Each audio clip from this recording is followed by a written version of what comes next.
Well, good day, folks. Welcome to the MB Wildman channel.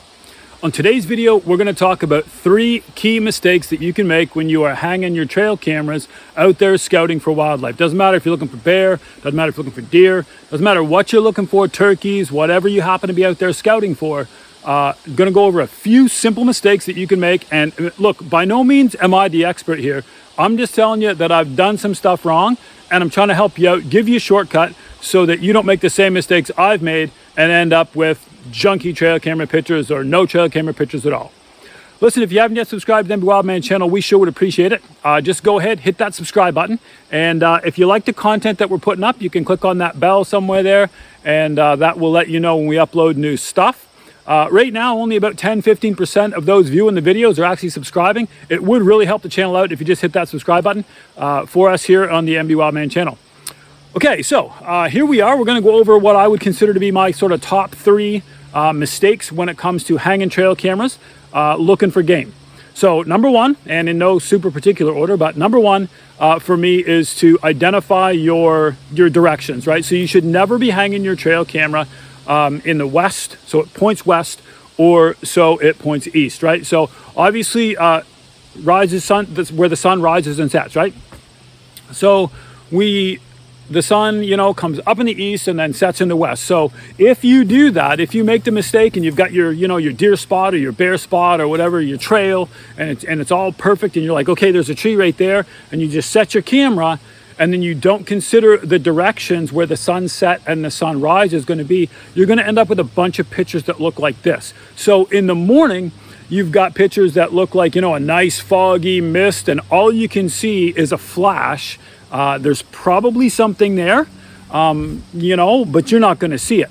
And then in the evening time from, 5 o'clock on or whatever it might be, depending on what time the sun sets in your area, you're going to have pictures that all look like this, right, as the sun goes down. And I'm sure that there may be something there and there may not be. I run a lot of Tacticams, and one of the things that the Tacticam is super good for is that they do sense heat as well as motion. But if you've got the sunset pointing right at the camera and it warms that lens a little bit, and then any little breeze or any slight twitch of a leaf or a twig or grass or whatever, and you're going to snap a picture, and you're going to end up with notification after notification on your Tacticam on your cell phone that you've got activity when you actually don't.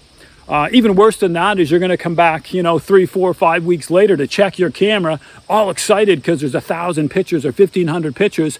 80% of them are going to be these sun shots, and you're going to be disappointed, right? So you really want to avoid pointing your camera where the sun rises and where the sun sets at your spot. Now, just a real quick tip, that may change a little bit throughout the year, right? So I know, like in bear season, spring bear season, the sun actually sets a little bit southwest or comes up a little bit, not exactly east, west or whatever that might be.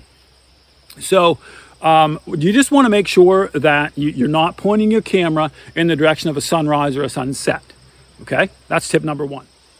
Okay, so tip number 2, super simple, and it sounds easy, but a lot of people, they just don't do it.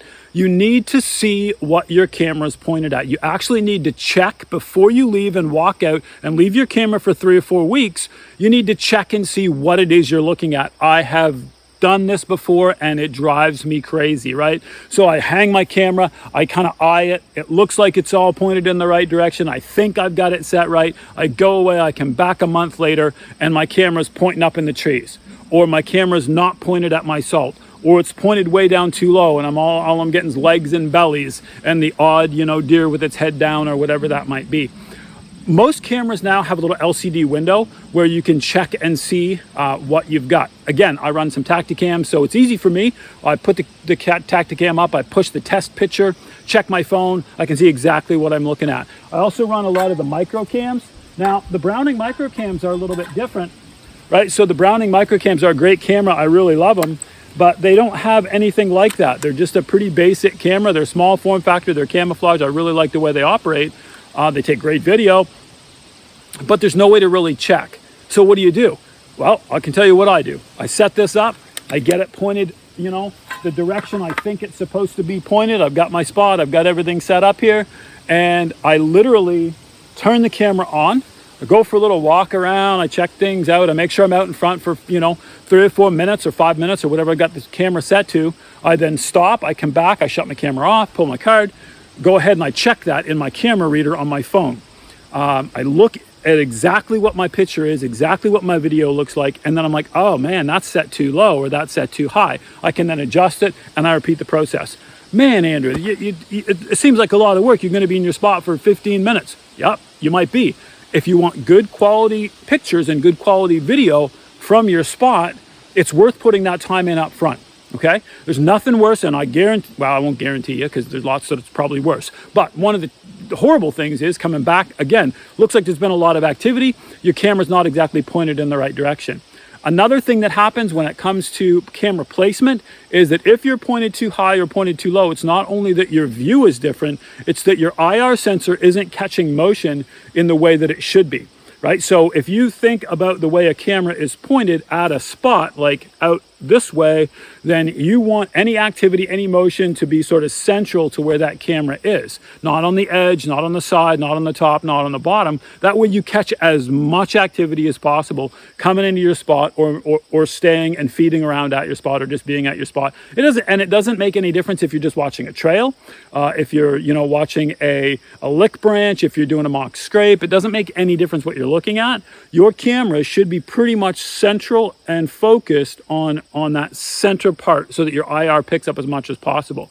It is worth it to check it before you take off and leave it for 4 or 5 weeks. Don't just set it and then forget about it, because you're going to come back in 4 or 5 weeks and you might be disappointed with the angle or the way that camera is. Okay, tip number 3, and I have done this before. You need to trust me on this one. It is super frustrating and I still make this mistake today, so I'm just trying to help you out. When you set your camera and you get it all ready and you think it's pointed in the right direction, you need to consider 2 things when it comes to what the future might look like. So I've got one particular spot that I put it out early. I always put my cameras out early, and then what will happen is you'll get some foliage that will grow. So you get some ferns that will grow up in an old cut, or you'll get some goldenrod will grow up, but it'll grow up in front of your camera and it'll grow up a fair distance, and then any breeze will make that sort of wave. So you got to take some time and you've got to cut around where your camera is, if it's permitted. You got to cut some of that foliage down, trim a few branches, things that, they might not look like they're in the way right now, but if you picture that branch hanging down, and it might just be in the corner of your camera like this right here, and today it's fine, and in 2 months from now, it's going to have full maple leaves on it going like this all the time, then you're obviously going to have 5,000 pictures of wind. Okay, there's nothing more disappointing than coming back to your camera all excited because there's 2,000 or 3,000 pictures. You go home and most of them are all wind pictures, right? So you take a windy afternoon and your camera takes a shot every minute or every 30 seconds. My goodness, you're going to have tons and tons and tons and tons of pictures, and they're all of absolutely nothing, right? So not only is it a real pain to scroll through all that, but it's a real pain to try to figure out where the game activity is, where the animal activity is versus where the wind activity is, right? So the simple fix to that is to simply, take some cutters. I carry these. I never leave home without these right here.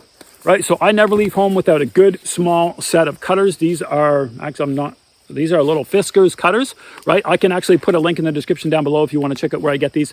These are real small. They fit in the backpack really easy. They're geared right here, so they'll cut like up to an inch or inch and a half branch or whatever. But all you need to do is just look at where your camera is, and when you check, when you check out where it is that your camera's pointed, when you do that check, make sure there's no branches and make sure there's nothing that might grow up in the way to do that. It's a simple matter of just clipping a few things, right? So here you got a little tree.